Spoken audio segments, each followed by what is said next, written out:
3, 2, 1, full send, baby! I still feel some type of way when I see a full tank of gas in my car. I just remember the days when I could not afford to put $5 in my car. Whoa, whoa, whoa, gladiator spotting. What? That one was sick. Here making a U-turn for the second time. Apparently I've passed CarMax twice now. Trying to figure out how hidden this place is, but we should be there in 0.4 miles. First stop, CarMax. CarMax is known for not giving the greatest value on trade-in, but they do offer you a check on spot. I'm gonna go inside and find someone to come out and do an appraisal on the Silverado, and I'll be right back. And just like that, we have an offer from CarMax. Actually, a little more than I was expecting CarMax to offer. Here we are at AutoNation Toyota of Irvine. We're gonna get a second opinion and see what Toyota has to say about how much they think my 2019 Silverado's worth. Now I can already imagine this being a much lengthier process because Toyota's not too interested in just purchasing the truck from you straight up. They're gonna wanna put me in a new car or truck off their lot. So this might be a little more time consuming, but nonetheless, I will be right back. Wow, this is no quick and easy process, but here we have appraisal number 2 from Toyota. So now we are out. I see some Silverados front and center, so I think we are in the right place. We are here at Simpson Chevrolet. And just like that, we have our third and final appraisal from Simpson Chevrolet. They even let me drive this 2019 Colorado ZR2. Very similar driving experience to my Canyon, except this thing is fully decked out with off-road capabilities. But nonetheless, we have our appraisal, so we're good.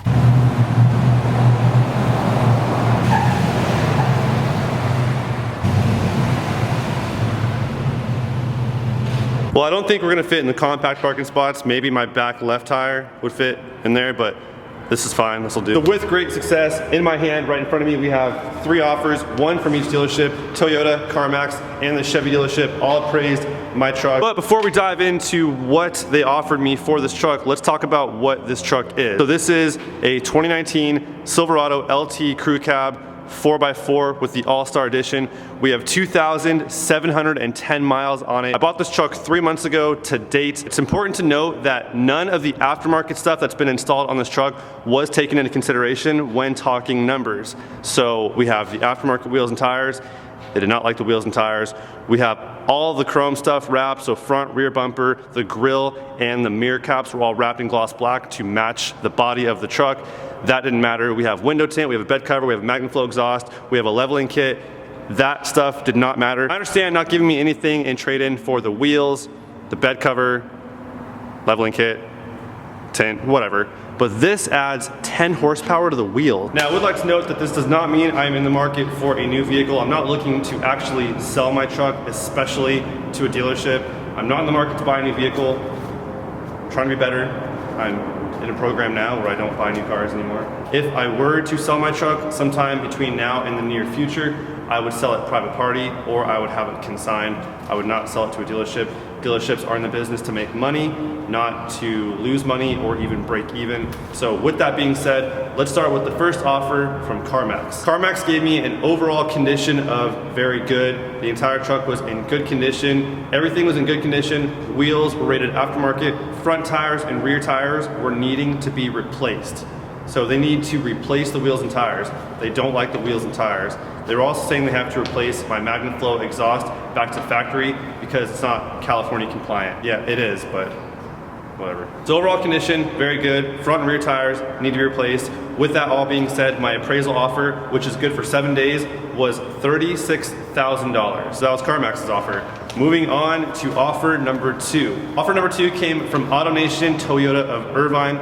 They came in with the exact same offer of $36,000. $36,000 and 0 cents. That offer is also good for a week if I decide to sell it to AutoNation Toyota of Irvine. And the third and final offer, which to me was the most promising offer because it came from Chevrolet, $34,150.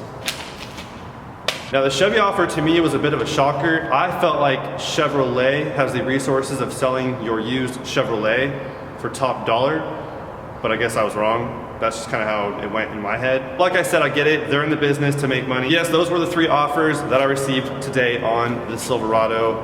Cash money, cash in hand. Not cash, but a check more than likely, but you guys know what I mean. Going to the Chevrolet dealership was a pretty funny experience.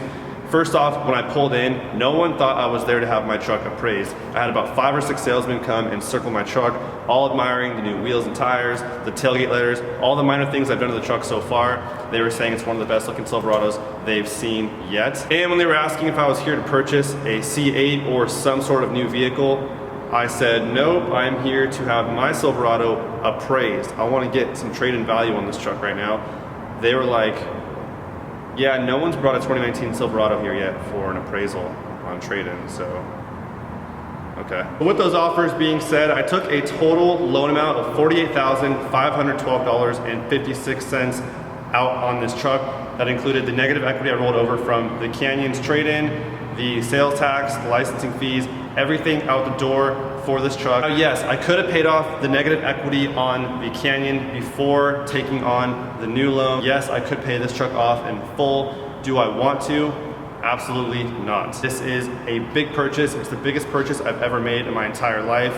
Yes, it's a large loan. Debt is not always a bad thing, especially if you're trying to build up your credit. That is the best way to build a strong credit, is by paying off your debts. So having debt is a good thing for someone who wants to build strong credit, especially for someone who's not a homeowner yet and you someday in the near future want to purchase a home or another new vehicle. Then having that built up credit is something that is very valuable for a lot of people. Sure, you're paying more in the long run because you're paying interest on the money you've borrowed, but the value that you can get out of having the ability to finance something, whether it be your car or your home, is far greater than the dollar amount spent towards APR. The reason for that is because it frees up your spending cash. Now you have more money to put into bonds or mutual funds or the stock market or your business, whatever it is that you put money into that you get some rate of return on. This now frees up some spending cash to put into things that you invest in. As long as you play your cards right, then having the ability to finance whatever it is you purchased is a huge asset. And a little advice, if you're in the market for a new vehicle, you're shopping around for a new truck, a new SUV, a new car, whatever it is you're in the market for, get pre-approved before you go to the dealership. Don't rely on the dealership's banks to get you financed. Have your own financing set up before you get there. Get pre-approved, sign up for a credit union, become a member with them, or whatever it is, your bank. Get pre-approved though before you go to the dealership, see what you qualify for, and then you get their APR, not the dealership's APR. So there's something called finance reserve. What that means is the lending partners that the dealership uses to get you approved for a loan gives them a certain APR, a certain interest rate that you got approved for. So they send your information to 19 different banks, get you approved on, for example, a 3% APR. But they're gonna present to you something totally different. They're gonna mark up the APR because they're allowed to do that, and that's their commission. So they present to you maybe a 6.9 or a 7.9%, whatever it may be. They mark it up a couple percents. They mark it up a couple percentages. Either way, they mark it up. So that's their commission, and they're allowed to do that. They're presenting you with a sell rate, not what you were truly approved for. What you're truly approved for is something totally different, but the dealership marks it up. Also, when you were shopping around, don't get distracted by their tactic of showing you a low monthly payment. Be more focused on the total price of the vehicle that you're shopping for. They'll focus so much on the monthly payment and get you so focused on that and away from how much you're overpaying for your car or truck. Here, we can reduce your payments. Will that work for you? Before all else, make sure you're paying a fair price for the vehicle before you start talking APR and monthly payments. Now, if you plan on trading in your vehicle, don't tell the salesman that you want to trade in your vehicle. If he asks you, say no, at least at first. You can always change your mind later. First thing a salesman will ask you is, are you trading in a vehicle today? You say yes. They ask, how much are you trying to get out of it? You respond with an uncertain answer, and that gives them a huge advantage to give you a really bad offer on your trade-in. Now, another tactic they tend to use is moving numbers around. So if you're trading in something that they know they can get this dollar amount for, they have room now. So if they can make $4,000 or $5,000 on your car when they send it to auction, or if they sell it on their lot, if it fits their criteria, they're making money off your car. So they know what they're working with already. Now, they can take some money off the top of the vehicle that you're trying to purchase, whether it be another $1,000 if they're that generous, making you feel like you got a really good deal when in reality, you got totally burned on your trade-in. They're just moving numbers around, and it tricks you into thinking you're getting a really good deal on the new vehicle when the total reality is you just got totally ripped off on your trade-in. Stay tuned, guys. We may or may not be putting 35% window tint on the windshield. It may happen.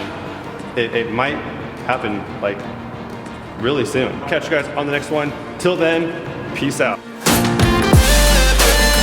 The distance between me and these pillars is very concerning. I feel like I need to duck. Yikes. Oh my, this is nervous. I'm nervous. I'm so nervous.